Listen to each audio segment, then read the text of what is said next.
सर्वांनाच आवडणारी मलाई कुल्फी आज मी घरी बनवलेली आणि बनवायला साहित्य पण फार कमी लागतं। त्यासाठी बघा मी 1 लिटर अमूलचं फ्रेश क्रीम दूध घेतलं होतं आणि मग ते गरम करायला ठेवून दिलं, कारण ते 1 लिटरचं दूध जवळपास अर्धा लिटर तरी झालं पाहिजे असं एवढं गरम करायचं।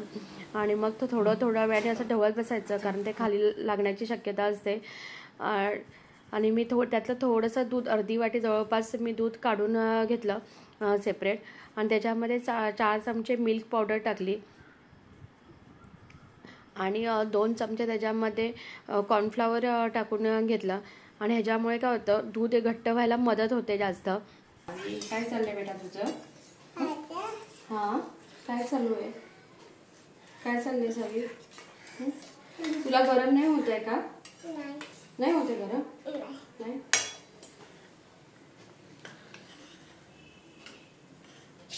आता आपण 2 चमचे कॉर्नफ्लॉवर टाकूया आणि माझ्याकडे ही फुल मलाई होती ती पण मी टाकून घेते त्याच्यामध्ये। हे ऑप्शनल आहे, पण हे टाकल्यामुळे अजूनच अशी दाटसर होते आपली कुल्फी।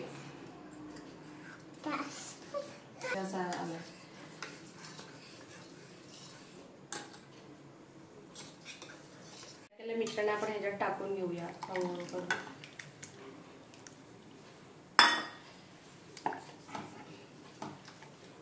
होईल याला थोडंसं अजून एखादी उकळी येऊन द्यायची, थोडा घट्टपणा असा। तोपर्यंत आपण साखर कॅरमेल करून घ्या, म्हणजे जो कुल्फीला जो कलर येतो ना, तो एक छान असा कलर येईल त्याला। हे बघा, हे मी 1 कपाला थोडी अशी कमी साखर घेतली आणि काही पाणी वगैरे नाही टाकायचं तिला। स्वतः पाणी वगैरे काही टाकून नाही घ्यायचं, ती स्वतः अशी वितळेल, फक्त पसरवून घ्यायचं।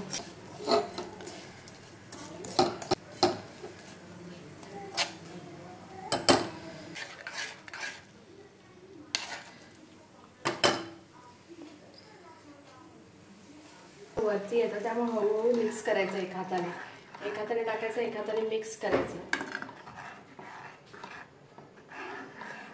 कलर बघा आपला चेंज होतोय।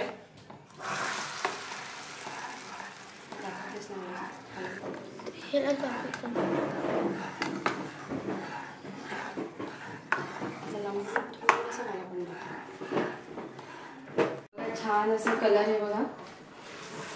एकदम काळजी घ्यायची, बिलकुल एकसाथ टाकायचं नाही, हळूहळू ते मिक्स करायचं।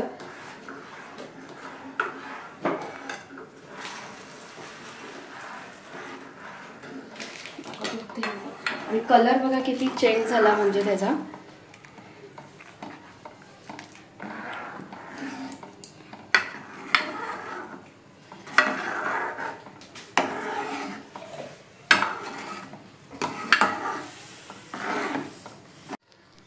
एक चमचाभर वेलची पावडर शेवटी एकदम टाकून घेतली आणि मस्तपैकी त्याला सुगंध येण्यासाठी।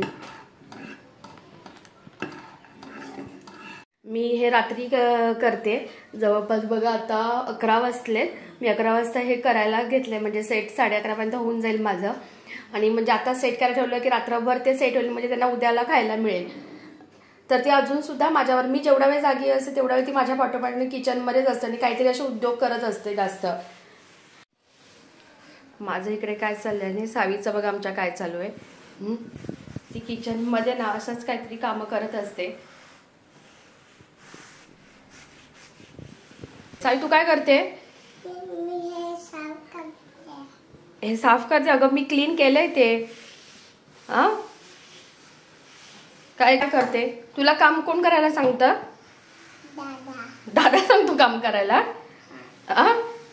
काय सांगतो दादा काम तुला?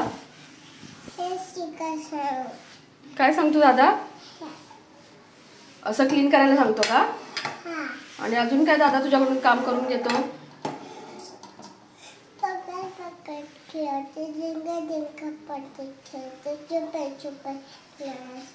काय चुपा चुपा काय? हे बघा एकदम छान अशी दाट अशी झाली आणि ती थंड झाल्याच्या नंतर एकदम मिक्सर मधून फिरवून घेते, कारण अशा त्याच्या गुठळ्या होतील आता थोड्या अशा।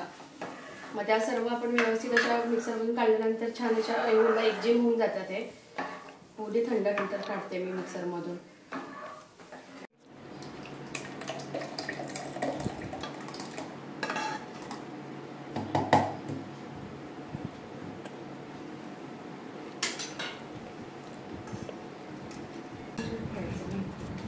आणि जरा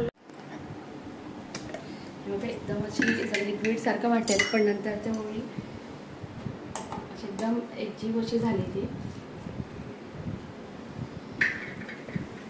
आता माझ्याकडे इको बेकचा पेपर आहे, तो मी खाली टाकून घेते. त्याला पुढे घे तू.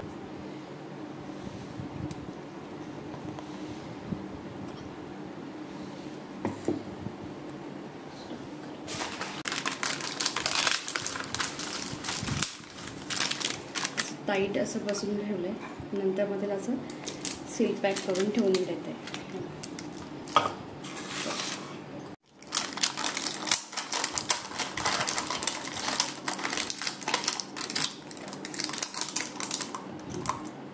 हे झालं. फ्रीज चेक केल्यामुळे समरवरती ठेवून दिलं आहे. पहिलं टेम्परेचर चेक करायचं, नंतरच ठेवून द्यायचं. आणि हे 8 तास म्हणजे उद्या सकाळी जाऊ दुपारी मी चेक करेन, तोपर्यंत फ्रीजला तसंच ठेवून देते.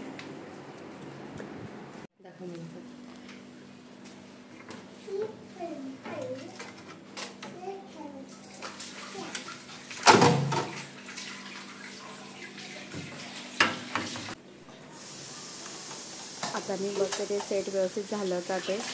आणि एकदम याची पॅकिंग एकदम व्यवस्थित गच्च करून ठेवलेली, म्हणजे ज्याच्यामध्ये आईस क्रिस्टल वगैरे जमा व्हायला नको पाहिजे तसं.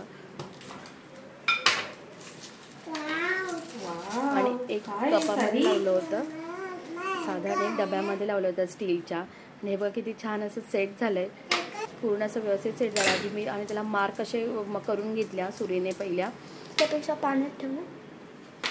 आणि आईस्क्रीमच्या स्टिक होत्या त्या टाकून घेतल्या त्याच्यामध्ये, म्हणजे मला काढताना व्यवस्थित ते काढता येईल.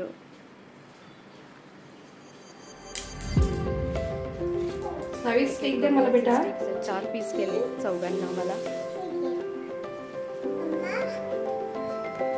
आणि थोडंफार निघत असेल तर त्यांना थंड पाण्यामध्ये ठेवायचं, म्हणजे पटकन असं निघतं ते. मी पण थोडा वेळ मग थंड पाण्यामध्ये ठेवलं, अगदी 8 ते 5 मिनिटं. आणि मग ते व्यवस्थित असं निघालं. आणि मग त्यांच्या जसं बदाम, काजू बदाम, पिस्ता याचे असे बारीक असे काप करून घेतले होते. म्हणजे बाहेर जसं गाडीवरती मिळतं आपल्याला तसं असं मध्ये खायला असं मजा येते. आणि असे 4 पीस असे करून घेतले. सावी सावी काय सावीला